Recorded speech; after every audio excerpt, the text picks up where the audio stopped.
Hello, viewers. I'm SB, and welcome back to Killer Frequency, where I am going to keep playing this game exactly the way it was intended, in 1 hour spurts, 4 days apart, while tired and in pain. It feels appropriate for like a horror movie protagonist, right? Or just like its method. All right, so we just found a whole lot of stuff about Clive, confirming that Clive is not, in fact, the killer, because of course he's not, because that would have been well, I was gonna say that would have been too obvious, but I feel like they're setting up a different thing that's also I don't know. We'll see. We'll see what it turns out to be. I've been running out of stuff to pad our airtime with. Peggy, you work in radio. Forrest, I'm stressed. I mean, really. How are we supposed to keep a show going with all this happening? This is our job, Peggy. We gotta do it. You're right. So, what's the plan now? I think we should call Virginia back. All right, I'll get her on the line. When you're ready, shut the music off. We should keep these, but like I do need my hands for radio. Hello again, Gallows Creek. This is Forrest Nash. We're circling closer to the truth behind tonight's events. To this end, we're calling back one of our earlier callers, Virginia Sullivan.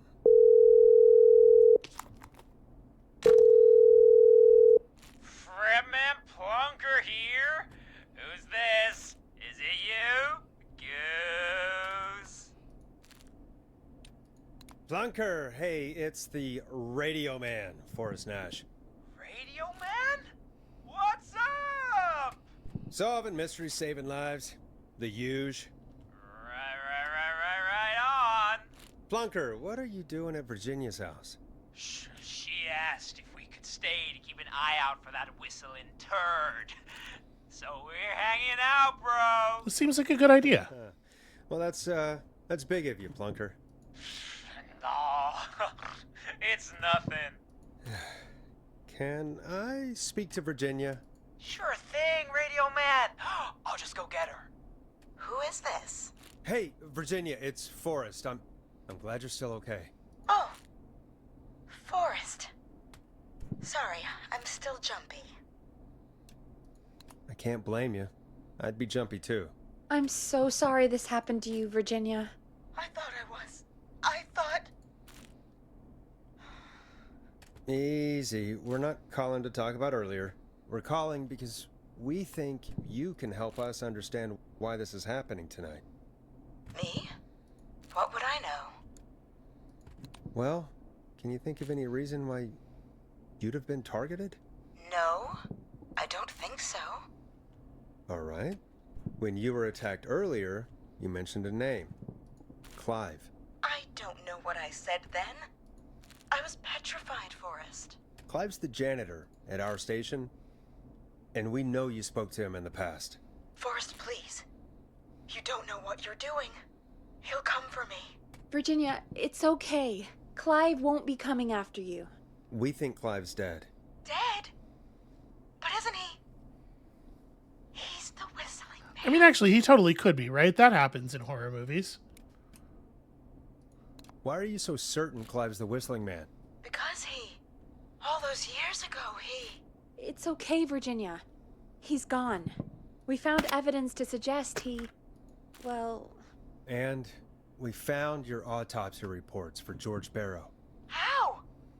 I saw him destroy them. Well, those are back from the dead too. I don't know if he kept them or made copies or what, but we found them. And we know it's related to what's happening tonight, which is why we called you. Why did you write a false report? All right. One day, I came into work to find a boy on my slab. And as I finished the autopsy, this man, Clive, he just burst in. And he started making demands to give over the reports, to falsify what I found. Of course I said no. But, well, when someone wants to make you do something, they can use the carrot or the stick. For me, he used both. You see, my sister is sick. She has a chronic condition that's never going away. It's expensive to treat, and it was getting to where I couldn't afford it. And Clive promised me that his employer would pay for my sister's treatment if I did what he said, and that if I ever spoke about this, he'd beat me to within an inch of my life. I don't know why he had me do it, but my sister needed me. You have to understand, she needed me. We understand.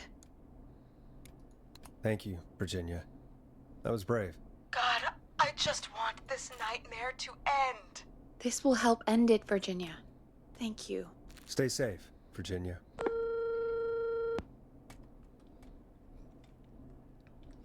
You know what I'm realizing I've never seen? I watch a fair number of slasher movies. I have seen a lot of slashers. And I've seen slashers where, like, the old serial killer seems to be back, but it's not really him. It's a sequel. It's a copycat inspired. And I've seen ones where it is really him. It's a zombie. Very famously, you know, some number of Jasons are this. I don't think I've seen one that does it like Scream style, where there's actually multiple killers. And both of those things are true, right? Where it's an inspiration and it's the zombie. That would be a fun twist. I don't know. I'm just like, I'm not even trying to figure out what they're doing. I'm just like I'm a little bored. Sorry. So Virginia's tied up in all of this. Clive threatened her to keep quiet about George's death. But for who? Why cover up these details? Well, we know Sandra was involved in George's death. Do you want to call her? I do. All right, but before we go asking questions, I think we should know what we want to ask. Is that fair? Yeah, we need to ask her about finding the body. She was the one who discovered it, but something just doesn't add up. 100%. She knows more than she's saying. I wonder what she's hiding. We'll hopefully find out soon. Anyway, just be careful when you're talking to her. Don't push too hard. We don't want her to hang up. I'll be careful. All right, calling her now. Hopefully she's at her jazz studio. Yeah, this seems like a very delicate and difficult task, getting her to incriminate herself Forrest, you're through. live on the radio. This is Sandra at Jazz Pizzazz Jazz Studio. Who is this? Hello again, Sandra! It's Forrest Nash of 189.16, The Scream. And you're live on air. Oh, I always thought folks called into a radio show, not the other way around. How jazzy. What can I do for you? Well, we're trying to understand what's behind the attacks tonight. We had a few questions. Why, Forrest, of course. Heck, after the way you saved my life, I'd say yes to just about anything you asked. That's okay. Do you know why the Whistling Man might have targeted you? Ha! As far as I could tell, he was just a knife-wielding psycho with superhuman cardio. He'd have chased after anybody. Right. Well, we think he might be chasing specific people. People who know about the death of a boy named George. Oh, I don't know anything about that. Sorry.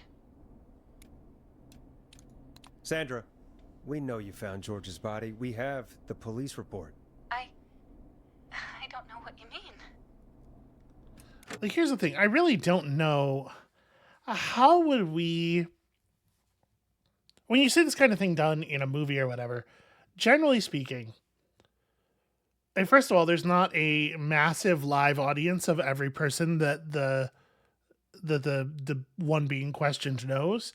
And secondly, there's some kind of coercion at play, right? They're in a police lockup being interrogated by the cops or something. There's something that would prevent them from just ending the phone or ending the conversation as conclusively as one can by simply hanging up a phone.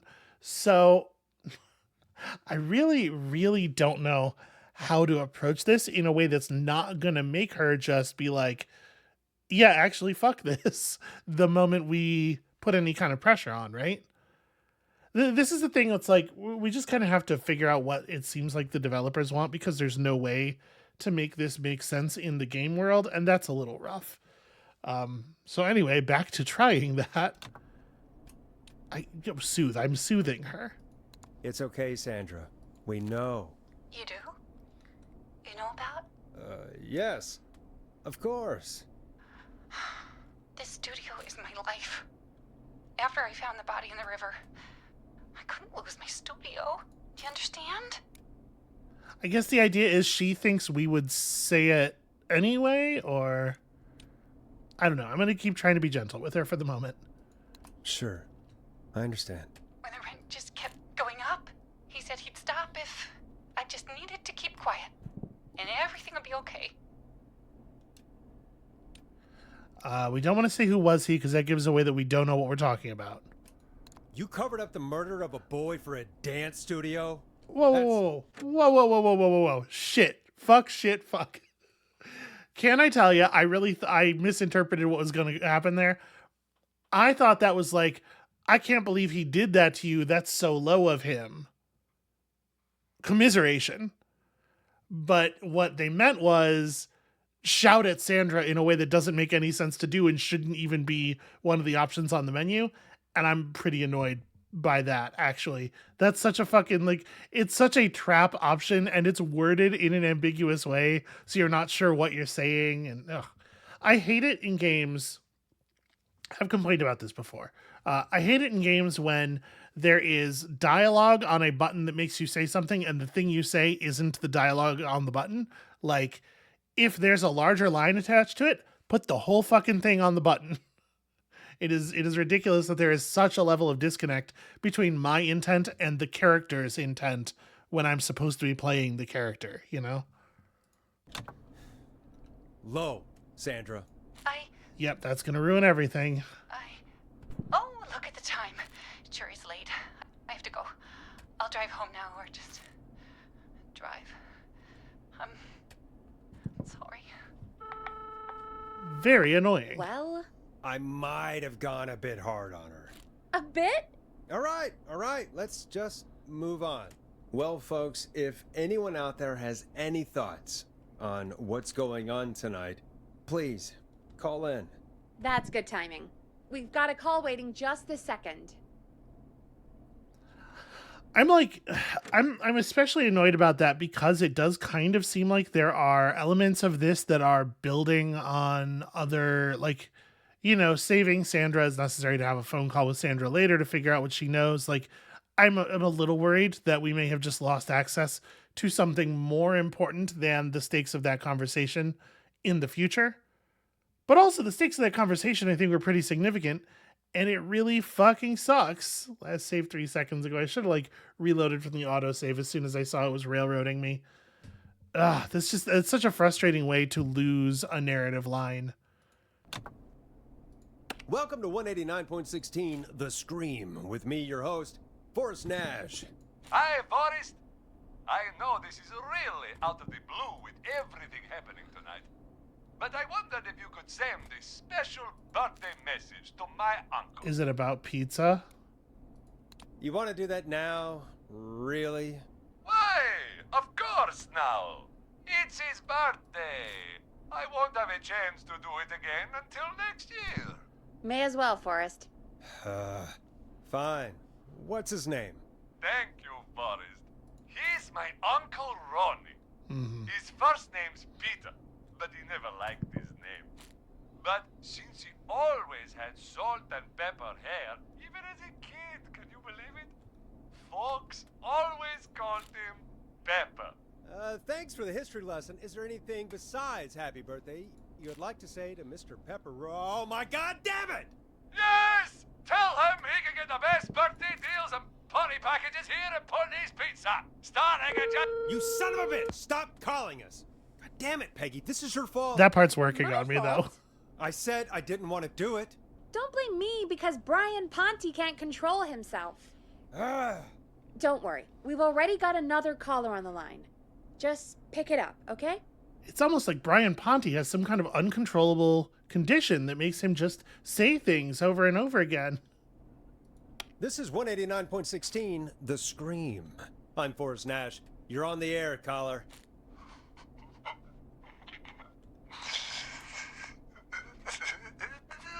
Caller.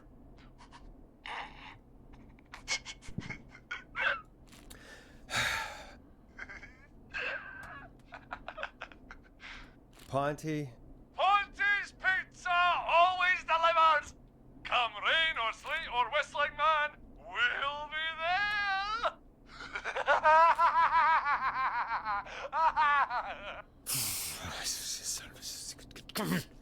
Forrest? Forrest? Are you okay? I'm so mad I'm gonna throw my headphones I out. hope the whistling man gets in with his own pizza slicer. God damn it. Jesus, Forrest? Sorry, that was too much. It's okay. It's been a high-stress night. Don't worry about him anymore, okay? Not for tonight, anyway. I think he's spent for now. We've got another call, whenever you're ready. Fine.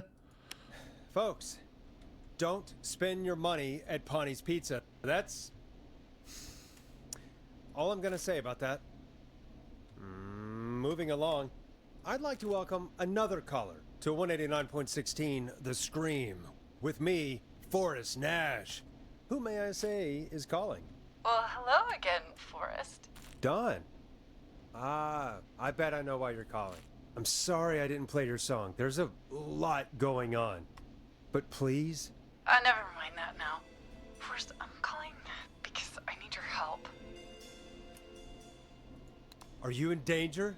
I sure am. Do you mean Yes, he's after me now. you? I think so. He must have heard me on the radio helping you. Right. Okay. Tell us everything. I was out following a lead, trying to work out who would be next, after Chuck. And what happened? And I started to feel like I was being followed. I came back to my apartment building, but this newfangled security system has me locked out. I need you to help me get inside. Can a neighbor let you in? I only moved in last week. I don't know anybody yet. There's not even a buzzer here, only the keypad for the entry code. I need that code to get inside. Which apartment block do you live in? Maybe one of our listeners lives there too. It's the new Woodside apartment building between the town hall and the trailer park. But I doubt any of your listeners live there. I don't have many neighbors. Sounds like a prime piece of real estate. The sound really carries at night. Shit.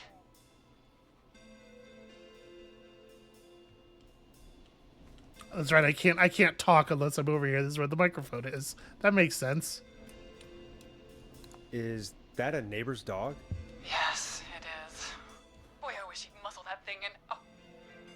And now he's blasting David Scopo out of his window. I can't get any... He's coming down the street. I don't think he's seen me yet. Forrest, please. I need your help. I need the code for that security system, or I'm gonna die.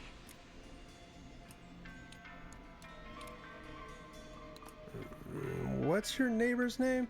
I don't know my neighbors, remember? Please, I need to get in. What's the name of the security system? There's a sticker on the box. It says Starling Security 4000. There's a keypad, and it looks like it wants a 6-digit number. We'll see what we can do. Thank you, Forrest. Yeah, of course. Don't worry, Don. Thank you, Forrest. I knew I could count on you. I'll sit out of sight. Call me back soon. All right, folks. Here's a little tune for you all to enjoy while I try to break Dawn into her apartment. You were pretty quiet there, Peggy.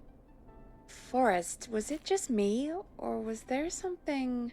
Yeah, it wasn't just you. Something was weird about that. Yeah, well, tell you what, we have a Starling 4000, or whatever, here at KFAM.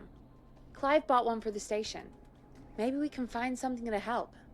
Well, I'm not sure who, but to help someone. Okay, so are we... Okay, so she's locked out of the Woodside Apartments, and somewhere Clive probably has the papers for the Starling 4000. Take that, apartment building. Yeah, that's cool. I'll just go down to Clive's little murder hole. Seems like a perfectly reasonable thing to do. Yeah, I don't want to give her this, right? Like, she's... I don't know. She's being suspicious, but we're like 3 layers deep on the red herrings. Like, who can say?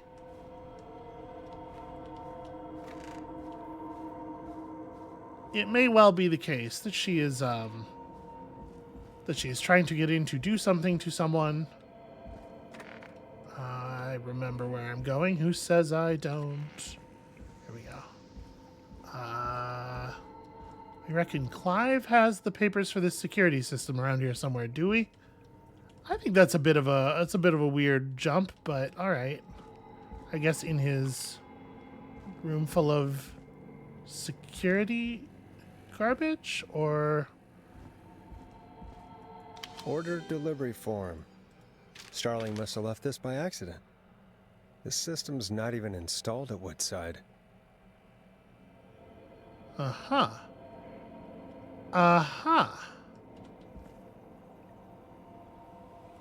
Starling 4000 user manual. Ah, these codes should come in handy.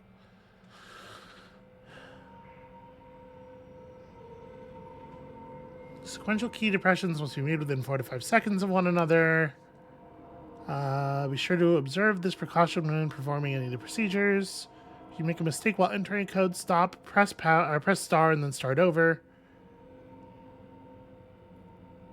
Okay, so default codes for these features are listed below. Please change these codes immediately to prevent unwanted entry. Okay, so if we think she's somewhere with a Starlink security system, she could be at the roller rink or the hospital.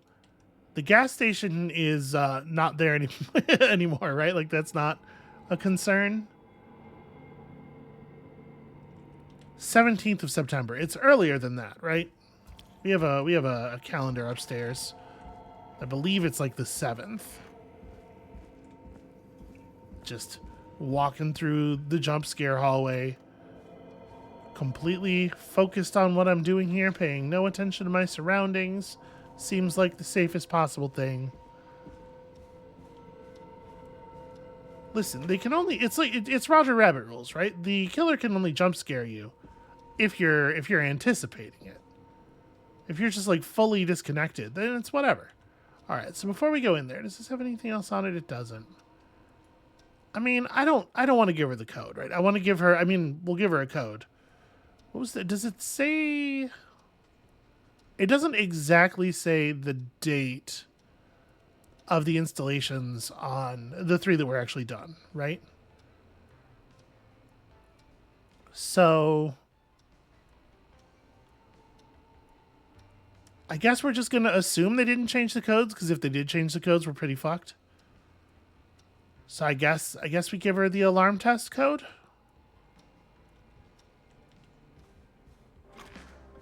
Or the game's trying to bait me into giving her the alarm test code. But she's very weird. And she did try to lure me out of the station earlier. Feels... that was her, right? This 1 hour every 4 days thing is starting to come back to bite me. Who would have thought? Okay, well, I'm going to put this delivery note down over it. We probably don't need it right this second. Just like... Forrest, can you cooperate just like a little bit, man? Fine. On the floor near the table. Good enough. Welcome back, Forrest. Find anything? The Starling 4000 security manual. It's got a bunch of codes. Good. And did you find anything else? I saw a list of everyone else who bought the Starling 4000. Know who was on there? Oh my god. Roller Ricky! Do you think we should give him a call? Is that crazy? I don't know what you'd say, but... I mean, maybe we should. Or maybe I should just set off the alarm. You know what? Let's... The thing is, we don't know that it's Roller Ricky, right? And we do know that Dawn's listening. So if we give him a call... I mean, we can give him a call not on the air, right? I actually don't know for sure if we can do that. But she could be at the hospital. Let's say no need. Just put me through to Dawn. I'll take care of this one way or another. Okay, if you say so. I don't know for sure that the game can be trusted to When try you're to ready, initiate a shut the phone music call off. off the air, you know? Line 1, whenever you're ready. All right, we are going to give her the alarm test code, and I guess we'll see what happens. And if she gets killed, so be it. Dawn, are you there? This is Forrest Nash. But I think from she's trying to kill 189-116, somebody, so. The Scream. Oh, thank God you're back. I'm so afraid. What's the code to the gate? Oh, it's not going to make me say the numbers. Cool. Yeah, alarm test code, right? Because we would have heard the way sound carries and everything. We would have heard the whistling if there was a whistling man there. I'm feeling uncertain, but we're going to go for it. The code is 191519. Thank you, Forrest. She said that in a very evil way.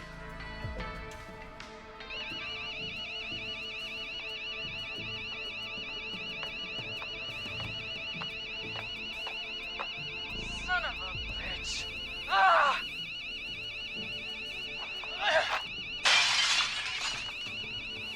Is she?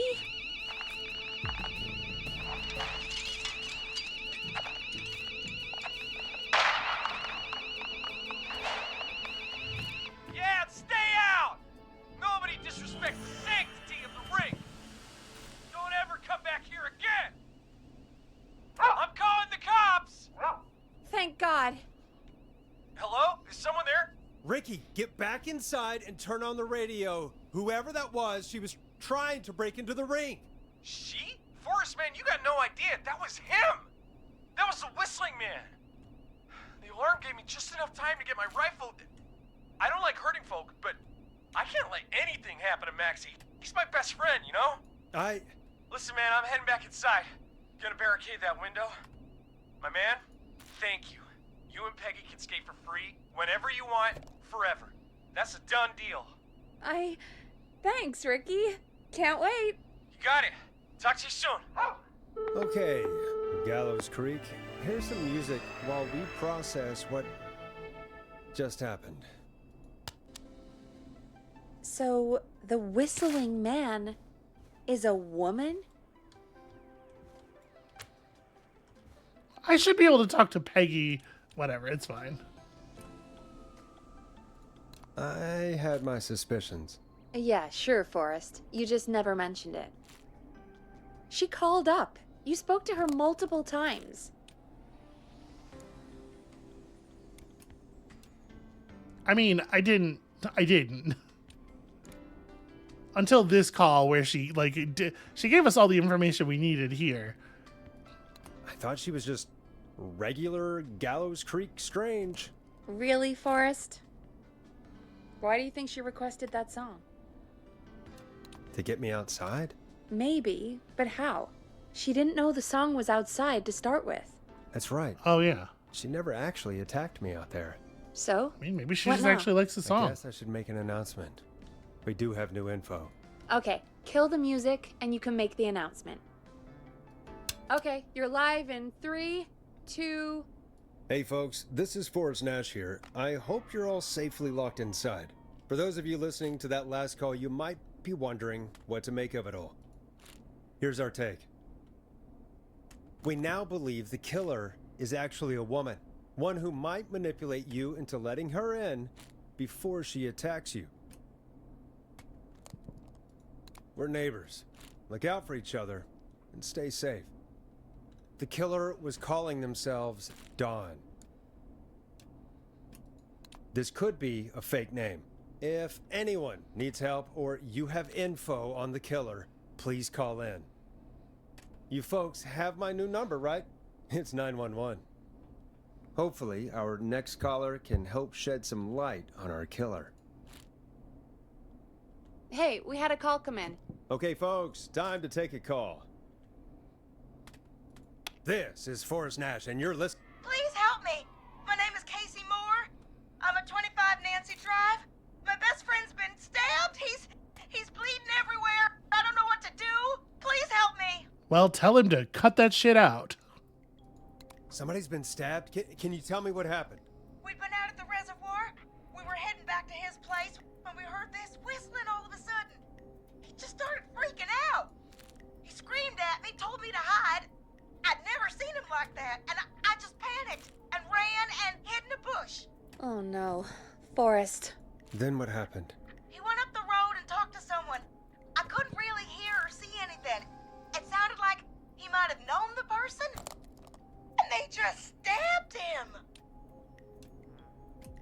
Casey, was his attacker the Whistling Man? The who? They had a mask and wore all black? That's all I know. Please, we need help here. I'll get you help, but I need to know. Where did the masked person go? They left. They left him to bleed out. I waited until they were gone, then dragged him into the garage and called 911. Wait, why didn't she make sure he was dead? I don't know. I think I heard them say something like, "It's not so funny now, is it?" Before they left, but please, he needs to get to the hospital. I can't drive, so we need an ambulance. Forrest, the ambulance was destroyed in the explosion at the gas station. You should get all the info you can. What's your friend's name, Casey? Jason Parker. Can you tell us where Jason was stabbed? They stabbed him in the stomach, and then stabbed him again in his leg when he was on the ground, and it's... Oh, the knife is still there in his leg. We'll be right back. Peggy, patch us through to the hospital. On it. Phoning St. Gabriel's now. Switch to line 2. It sounded like she just realized the knife was still in his leg, which is wild. Hello, St. Gabriel's Hospital. How can I help you? Hi, this is Forrest Nash from 189.16. Forrest, you don't have to... We have a stab victim at 25 Nancy Drive named Jason Parker. He's been stabbed in the stomach and the leg. He's bleeding heavily. Oh, God, I'm sorry. But the ambulance is... well, you know.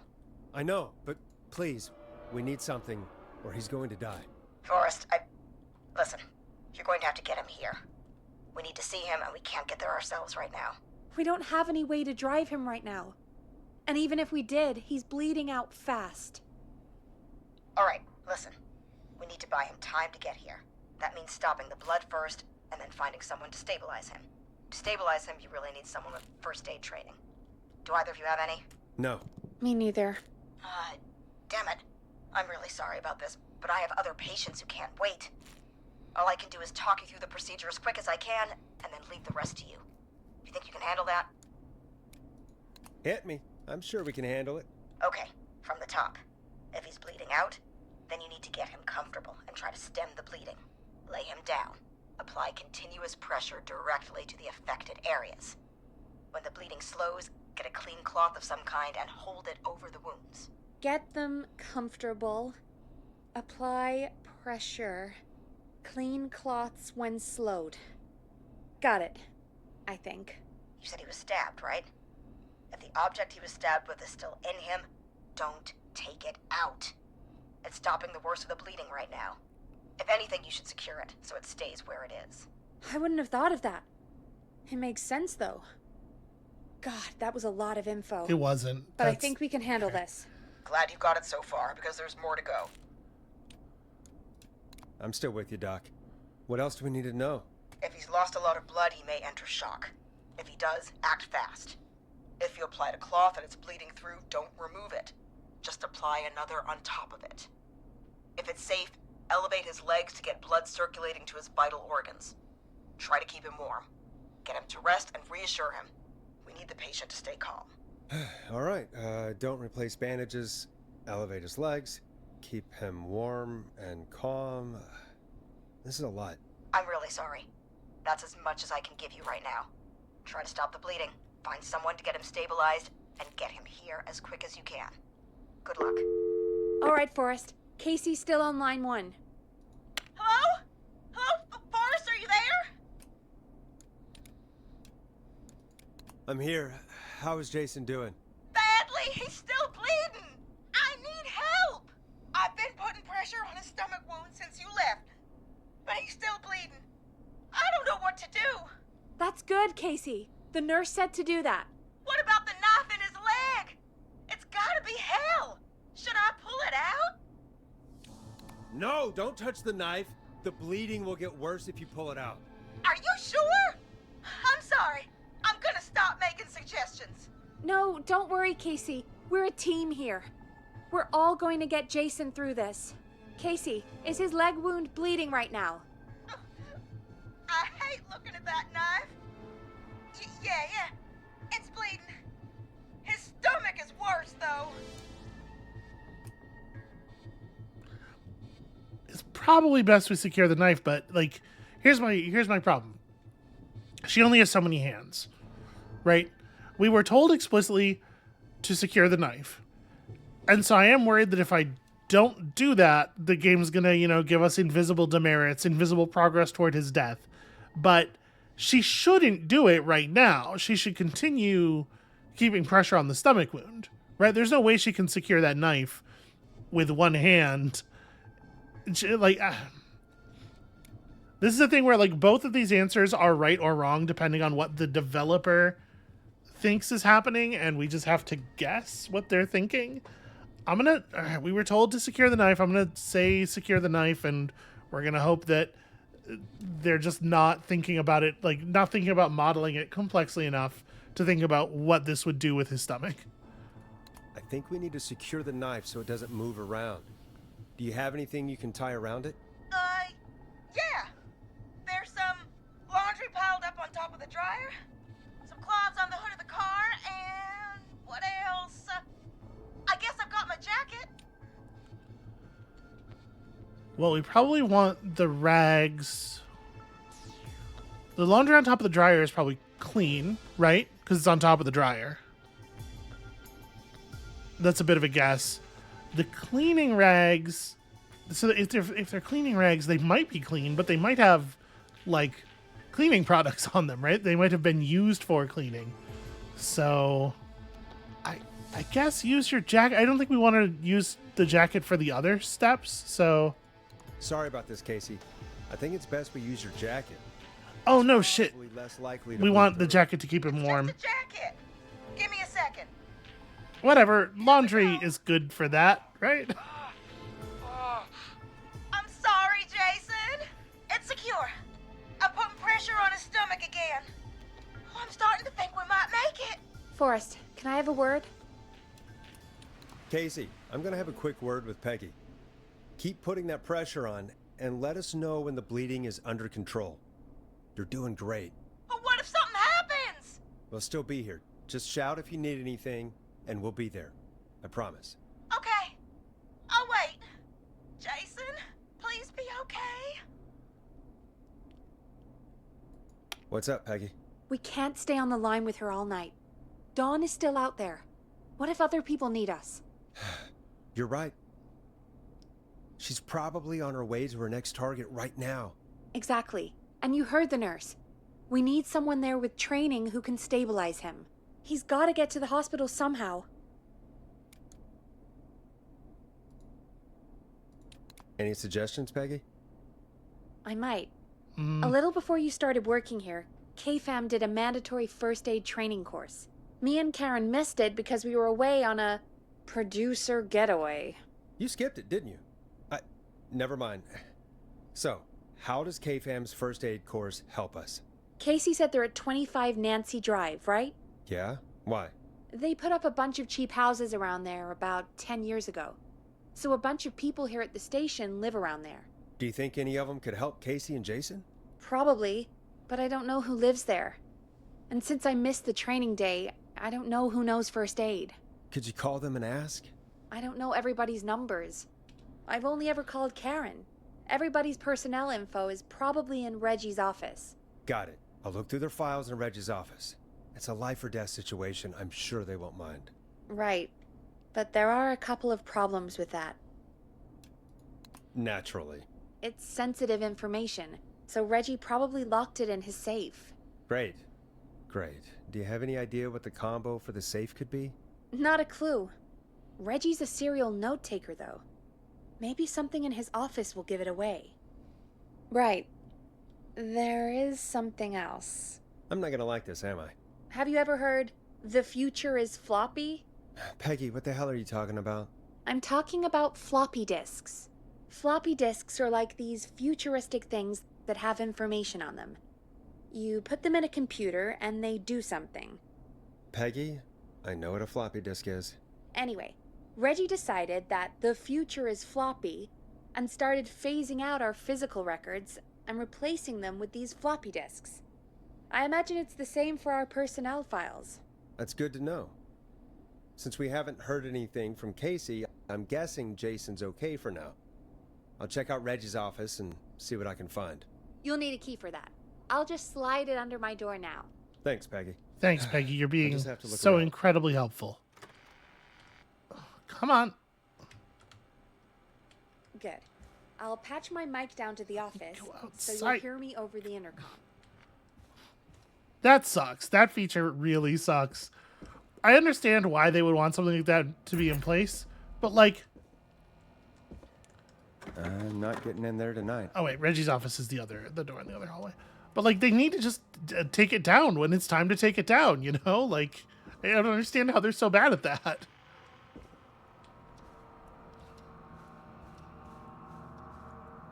All right, Reggie's office is one of the rooms down here. Perhaps. This is the that's the kitchen, right? I've been in the kitchen. Reggie's a tie wearing type. I hate being down here. Nope, close. Close. Okay.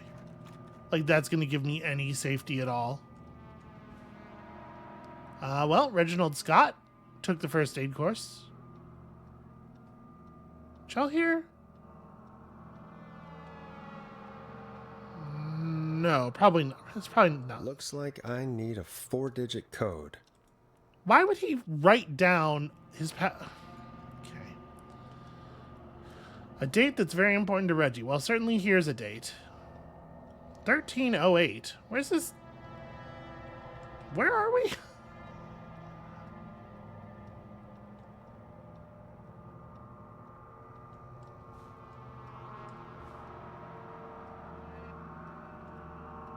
See, that's interesting because that date is in the American format.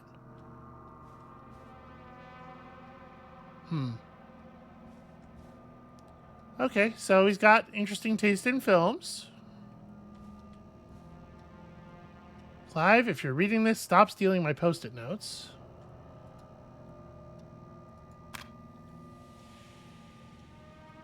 Ooh, alien sightings number 75. That's pretty cool.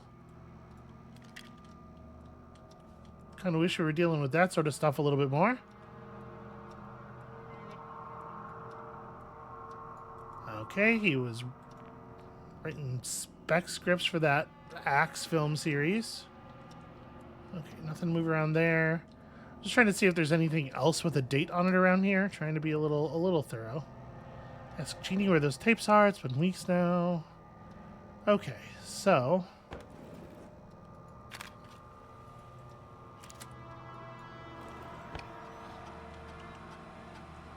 Could this be it?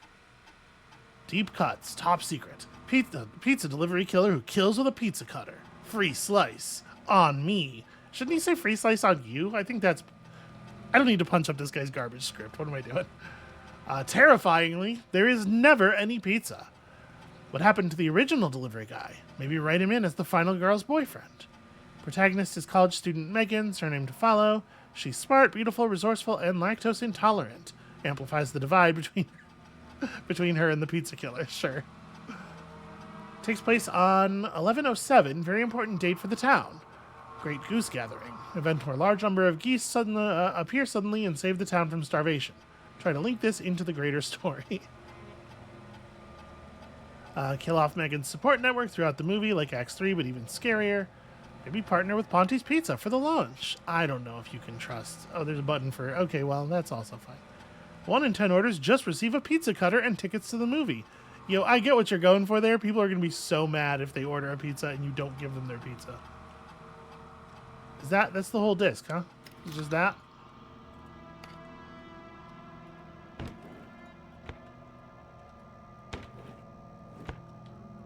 Okay, well, we got a couple of dates here. The date of the UFO sighting is a pretty important date. It's possible that he thinks the date that he got first aid certified is really important. Maybe that's important to him spiritually. I'm not seeing a lot of other stuff to work with here, so I guess we kind of just got to try one of those. I think this seems more important. So 1018 or 1810. I guess, yeah, this is also like, I'm assuming they want us to enter it in the order it is displayed here even though that's not the order that dates work in the place where this game is supposed to be set. Okay. It really doesn't seem like it would be this. Unless I am supposed to... Oh, wait, hold on. There's a post-it note that I missed. Reggie Jr.'s birthday is 9/10, not 10/09. Last year was a disaster. Oh, okay. This is like a character trait. I get it. All right.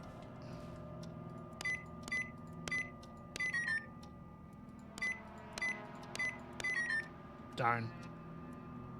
It actually would have been pretty... I think it would have been pretty cool for it to be 10/09.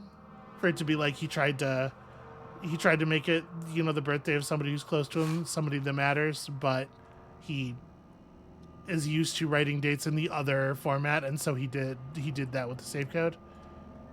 It's like, presumably he's from... It's like they do it that way in Europe. They don't do it that way in Canada, do they? I don't think so.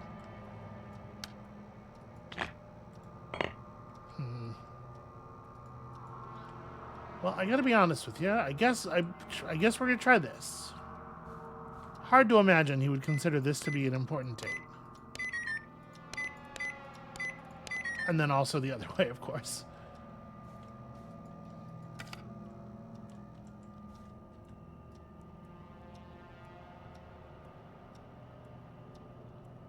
I mean, it's a 4-digit date, right? So it could be month year instead of month day.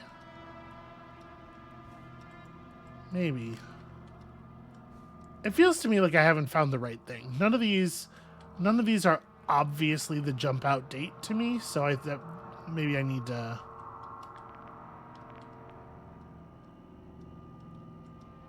Hey, Peggy, you there? Yeah, I'm here. Did you find what we need?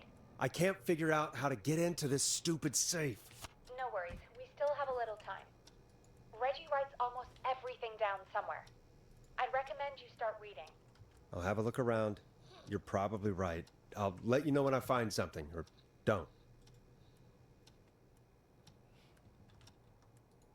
It really feels like it should be one of these two numbers, right? Just making sure that I actually entered them. That's not working. Must be something else. Okay, Megabyte Computing Magazine. Nope, it has a completely blank back cover. What kind of magazine?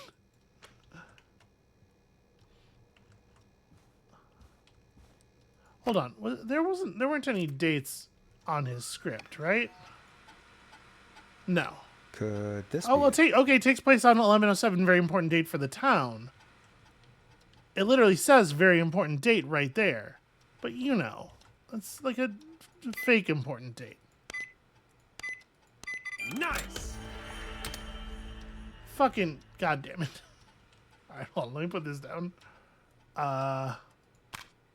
Personnel file for John Hedges. That's my person. We're gonna look at this. Peggy. Actually, no, I should look at John's personnel file because he might be one of the people who did the thing. Shoot, right, only 2 hands. We're also going to look at my personnel file, obviously.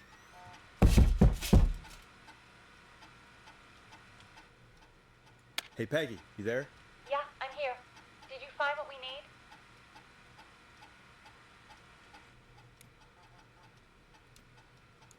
I got the safe open, but I'm not sure what I'm supposed to be looking for in these files. That's so not the thing to be... And we need them to be close to Nancy Drive. Anything further away than a street or two is probably too far. Anyone who ticks those 2 boxes is our best. I can't believe this is what he talked to her about. Look at the files. I'll let you know when I find something, or don't. Did I misinterpret that, or was that somebody at this door? It felt... Okay. Okay, we're going to ignore it for now. Alright. So, he's on Nancy Drive, refused to engage with first aid trainer during the course. I know he was a war medic, but it was station policy to send everybody regardless. Has a bunch of medical equipment in his home. Spoke to John again about eating the free samples that Brad gets sent for his reviews. He said he'd stop. but he said that the last 3 times. Okay, I mean, John seems like a winner. This is not going to stop me from looking through my own personnel file. Get a load of this, Peggy. Apparently, I'm a lone wolf type. Forrest, what are you doing? We don't have time for this. We have a man literally dying on the line, and you're more interested in you. You're right, I'm sorry. I need to focus on possible candidates. I can read the rest of this later. Forrest isn't really integrating with the team. Heard him call Janie, Janine, and Brenda in his first week. It was the first week. Alright, you don't have the show budget to pair him with Karen. His motivation may be low, his demands are a bit beyond our means, and he's currently blacklisted from any reputable station, but honestly, we don't have a reputation to lose. It's a real Brockmire situation here. I'm gonna grab 2 more. We're gonna grab not Peggy. I'm just gonna see if anybody seems better, because I'm sure that time is not actually a factor here.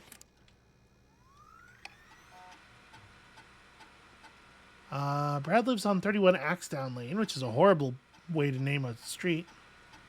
Bradley and Barbara seem to be spending a lot of time together. Yeah, well, we'll see about that. Brad and Barbara ended up missing most of our first aid training session. Brad made a joke about practicing mouth to mouth, and Barbara got really upset and stormed off. Okay.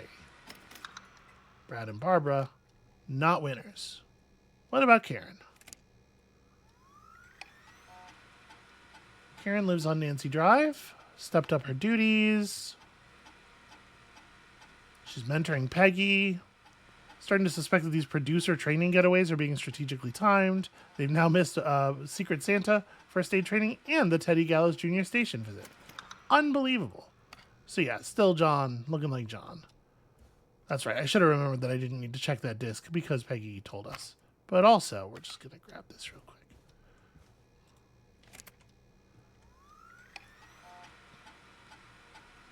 Alright, getting on well. Got another cat recently. She laughed when I told her about the concept for my new horror script. Can you believe it? I don't know. I don't care what she thinks. A story about an alien egg at the center of the Earth set to hatch on February 30th is a great idea. Why else would we avoid having a February 30th? No, he's right. That's solid. That's brilliant. Okay, it's John. We're calling John. Hey, Peggy, you there? Yeah, I'm here. Did you find what we need? I think I know who our best bet is to help Casey and Jason. All right, good work. Who should I... Hey, Peggy. I think Reggie's on to you and Karen. Maybe don't bring those little drink umbrellas into work for a while. What? Why are you reading my file? You need to find someone who can help Casey. We already know I can't. Don't waste time. Why would Forrest say anything in the middle of... We need to focus on possible candidates. We were having another dialogue. Hello? Is anybody there? Please pick up. Casey, I'm here. What's wrong? Jason started going pale. I tried to get him to rest, but he just threw up everywhere. What's happening? What do I do? I really shouldn't have read both. We're in a hurry. But I figured out the thing, and then I was... Forrest should have absolutely just kept talking to her. We could have read that thing on the screen and been entertained as players while listening to the slowly delivered dialogue, but... God, it sounds like he's this going fucking game, the way it's Casey, designed just sometimes... Stay calm. It's going to be okay. But the bleeding seemed to slow down. Did I mess up? Jason, I'm sorry. Casey, calm down. You've done everything right. I need you to listen to me, okay? For Jason. What did the nurse say to do about shock? Casey, I need you to elevate Jason's legs. We need to get the blood. And I guess flowing at this to his point, if vital we had organs. not secured the knife, probably that would be bad. Stay with me. I'm just gonna move you. This might hurt. Okay. I propped his legs up on some boxes. I'm looking at my notes. We need to get Jason as warm and comfortable as possible. Do you have anything you could use nearby, Casey? Yeah. I still have some laundry next to me. I'll wrap him in some blankets. Just give me a second. Sorry. Jason's bleeding through his bandages.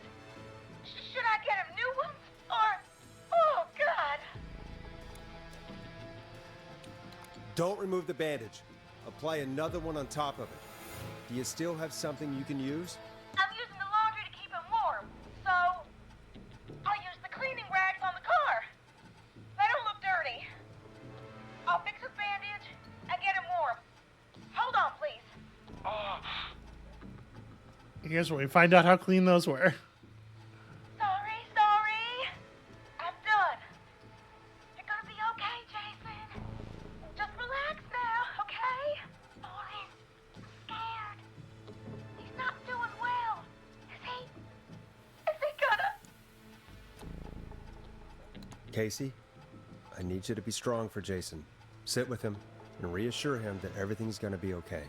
Okay? Okay. But please, I can't give him what he needs. Please sit down. I can't lose him. All right, Forrest, we need to hurry. Jason doesn't sound like he's doing too well. You said you knew who to call earlier? Who was it? We need to call John Hedges. He lives on Nancy Drive. He didn't really participate in the first aid training, but he's a former war medic. He's probably the most trained person we have. Really? I never really spoke to him before. A war medic, huh? Yeah, and according to Reggie's notes, John keeps all of his old equipment at his house. He's something of a hoarder. All right. What's his number? 5420735. Calling now. Let's hope he picks... Who the hell is this calling me at? What time is it? John, it's Forrest Nash here at KFAM. We have an emergency and we need your help. Forrest, if this is a work emergency, then it can wait until the goddamn morning. Just leave me a note like everybody else. A man has been stabbed by the Whistling Man, or... Never mind. He's lost a lot of blood, and he's passed out. We need you to help him. The Whistling Man? What kind of joke? Why would he mention the Whistling Man? Stop kidding. A man is gonna die if we don't help him right now. Seriously? I haven't been called on for over 10 years. Where's the patient? What's his condition? He's at 25 Nancy Drive. I think we got his friend to stem the bleeding, but he's gone into shock. He's passed out right now. You say he was stabbed? Do you know the extent of his injuries? From what we were told, he has 2 major stab wounds. One to the stomach and one to the leg. The knife is still in his leg, and the stomach wound is open. Understood. Let me grab a few supplies and I'll head right over. Damned if he dies on my watch. Thank you, John. We'll let him know you're on your way. Good luck. Hello, Casey. Are you there? How are we doing? Bad. Jason seemed really weak and then just started thrashing. What about now? Is he still thrashing? He's passed out. Please tell me you found someone to help. Casey, help is on the way. My colleague will be there soon. You hear that, Jason? Someone is coming. You're gonna be just fine. Just hold on for me, okay? Just hold on. Come on. Hello, Casey. This is John Hedges, and I'm here about Jason. Please let me in. I'm guessing that's Jason there. Casey, I'm gonna need your help. Forrest, Peggy, don't you two worry. We've got this from here. Okay. Forrest, we'll call you back later. I have to go now. Good luck, everyone. God, I hope he's gonna be all right. And with that, the show moves on. We're sending our best wishes to Jason. Well, after all that excitement, I think we could use some music. Come back upstairs when you're ready. Self-defense. I'm not crazy, right? Do we all hear the sound when I was over by the computer? I'm so worried that I'm gonna come out here and we're gonna get jump scared, because you know there's definitely at least 2 people doing these Whistling Man stabbings. Possibly more than 2. Possibly also some supernatural shit is occurring. You know, it's very uncertain at this moment. We just gotta make it back upstairs. Forrest, your footsteps are so much louder than they usually are. I wish I could run. Why can't I run? I'm in the hallway. You know, Peggy, what if you just, like, did a little bit of work around here? Jesus. Here comes one of my favorites. It's getting pretty She's late. not going to introduce it at all. This might be Fine. your last break for the night, so try to enjoy it. Give me a buzz when you want to go back on air. Okay. Well, I think we're going to go ahead and take advantage of our break for the night. And look at that. Exactly 100 baskets. Obviously meant to do that. Clearly, I knew that's where we were. That's going to be it for us for today. Thank you all so much for watching. There are some elements of this thing that I am not super pleased with. Again, I'm really feeling a very significant rift between me and Forrest at this moment. When you come back next time, it sounds like it might be the home stretch. So come back for that, see who survives, and we'll see you then.